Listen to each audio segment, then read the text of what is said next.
Hi, this is Mike, and welcome back to 5 Minutes of Fantasy Sports. So, we're talking football today, namely Week 11, and it's Tuesday, so I got some tough decisions to make for my team to see if they clear waivers. I don't know why I zoomed in on myself there.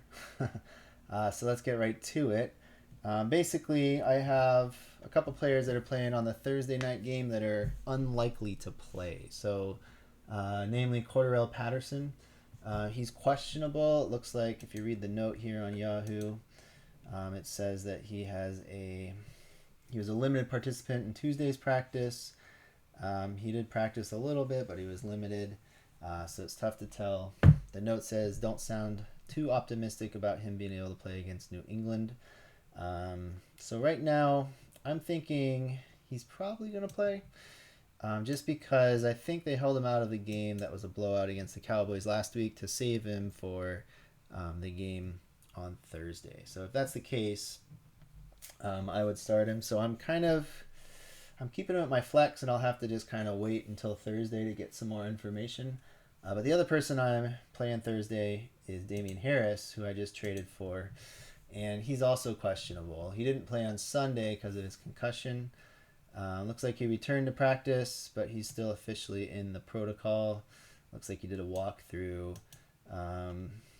So I'm a little worried about the fact that I might be down a receiver because Antonio Brown I don't think is going to be back yet either. He doesn't play till Sunday, but he's kind of doubtful as well. So I got the injury bug right now on my team, and I need to figure out what to do about it. So couple options. I do have two backup running backs. I have Madison and Jeff Wilson Jr. Jeff Wilson Jr. just came back and played a few snaps in week 10. He had 10 rushing attempts, 28 yards, so nothing too much. But it was his first game back from injury, and 49ers already have a crowded backfield, so I might consider dropping him for a receiver. I might also consider dropping Alexander Madison because it doesn't look like Dalvin Cook's going anywhere. So just real quick going through the process of what to look for. For me, I like to see players who had high targets in that week. So what I would do is go over to the players. I clicked on players. I set the position to wide receiver, and I went to week 10. And then I clicked filter. And what you can do is you can go over to where it says receiving and click on where it says targets. Ray McLeod had 12 targets. He turned that into 9 receptions for 63 yards. So that's pretty good in Pittsburgh, but not sure if Ben Roethlisberger will be back. Ray McLeod hasn't really done much all season. He actually had negative points week 9, so that's hard to do. He had 1 target, 1 reception for 12 yards. He must have had a fumble.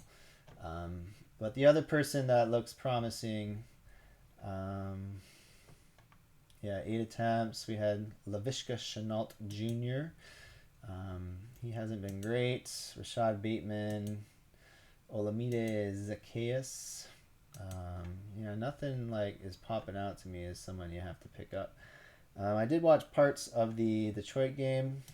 Sorry, I just did. And this guy, Amon-Ra St. Brown, he's actually been getting a lot of targets, and he's been doing some good work with them. You can see he got 6 points before the bye in week 8, 8 points in week 10, so that's 4 receptions for 61 yards, but his targets are pretty consistent. 8 targets, 7 targets, 5 targets, 6 targets. So even though it's Jared Goff throwing him the football, he's someone that I would consider if I'm in a pinch for adding. So what I'll do, and this is kind of a fantasy tip as well, and it'll be the last one I'll share with you. Your flex position is pretty valuable, and you don't want to waste it on a guy that doesn't play. So what I'll do is, until I hear further news from Cordarelle Patterson, I'll actually put him at one of my wide receiver slots, just in case, for whatever reason on Thursday I'm away from my computer and I can't, or my phone, and I can't switch him out. That way I won't lose the position of wide receiver / tight end. So the flex spot you can put anyone into. You always want to start your latest player if you can. What I mean by that, the latest player is the player who has the game that starts the latest.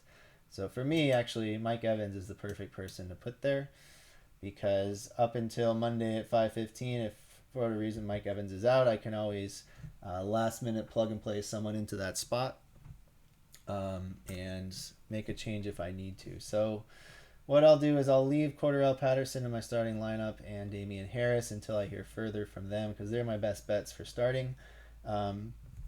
Hopefully Antonio Brown is back by next Monday. I would think he could be. That would mean I'd be starting Antonio Brown and Mike Evans, which isn't the end of the world, as long as Chris Godwin doesn't get all the targets in Tampa Bay. So that's what I'm looking at. Got some choices to make. If I do add someone, what I would do is, like I said, I'd look at the targets, I'd think about the team, and I'm leaning towards that guy in Detroit if I have to pick up anybody. And I'd probably wind up dropping Alexander Madison, because it's a tough call. I could drop one of my defenses as well. I haven't quite figured that out yet. So anyway, hopefully you're not dealing with the injury bug, but if you are, there are options that are available. You can always try to do a trade if your trade deadline hasn't already passed. I did that last week and it turned out pretty well for me. But that's always another option too. So that's it for today, and I'll see everyone tomorrow.